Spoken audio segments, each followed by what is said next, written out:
गुस्से में है। के हवाले से सर आप टेंशन नहीं लें, कोई पॉलिटिकल रिपोर्टर नहीं है सर, कल्चर रिपोर्टर। सर सवाल हमारा यही है कि मतलब एक किताब जब लिखी जाती है तो कोई ऐसे तजुर्बात एक्सपीरियंसेस के बेस पर किताब लिखते हैं, तो स्माइल नेचर जो आपने लिखा है, किन ख्यालात को मद्देनजर रखते हुए आपने इस बुक को लिखी और क्या इम्प्रेशन जाएगा इस सोसाइटी को?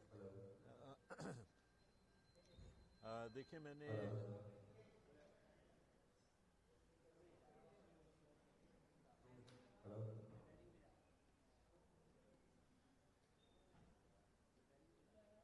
उन्हें कहते हैं कि प्लीज थोड़ी देर रुक जाए।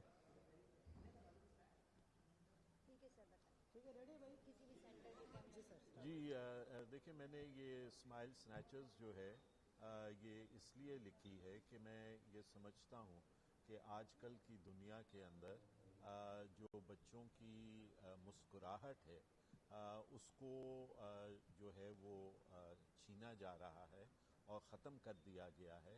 और ये सारे का सारा इसका जो पस मंज़र है वो साम्राज्यिक कुव्वतें जो हैं वो अपने पॉलिटिकल और जियो पॉलिटिकल ऑब्जेक्टिव्स को ऑब्टेन करने के लिए मुख्तलिफ थिएटर्स ऑफ वॉर जो है वो खोल देते हैं और उसमें उनको इस बात की कोई किसी किस्म की कोई फिक्र नहीं होती कि उसमें बच्चे हैं, ख़वातीन हैं या बूढ़े उम्र के लोग हैं और किस हद तक जंग को आगे बढ़ाना है।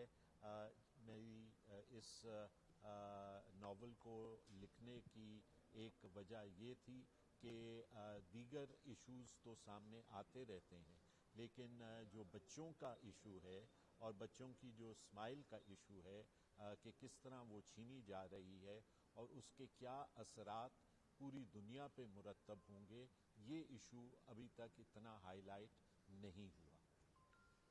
आप कर लें पहले। सर एक सवाल अगर आप समझते हैं कि इस वक्त एक सियासी सवाल जो आप समझती हैं कि जो एक प्रेशर था गवर्नमेंट के ऊपर पीडीएम का, वो अब खत्म हो चुके हैं। पीडीएम देखिए मैं यहाँ से बाहर चल के बात कर लें तो मैं आपसे सियासी बात कर लूँ, इनका ये प्लेटफॉर्म नहीं है ना। अच्छा बोलत कर लेंगे अगर आप कुछ बयान कर सकें सर इस पर।